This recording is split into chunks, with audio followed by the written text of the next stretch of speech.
Hallelujah. Pastor जी बहुत बड़ी गवाही है।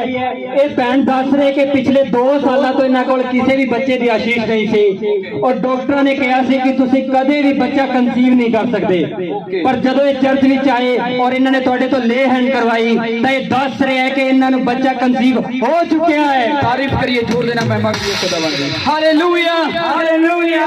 भाजी जी कित्थों आए हो?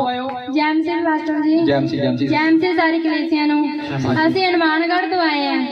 ओके ओके, हाँ जी की प्रॉब्लम की चल रही थी? पास्टर जी मेरा दो वारी बहुत सब्जेक्ट एक बार ऑपरेशन हो चुका सी।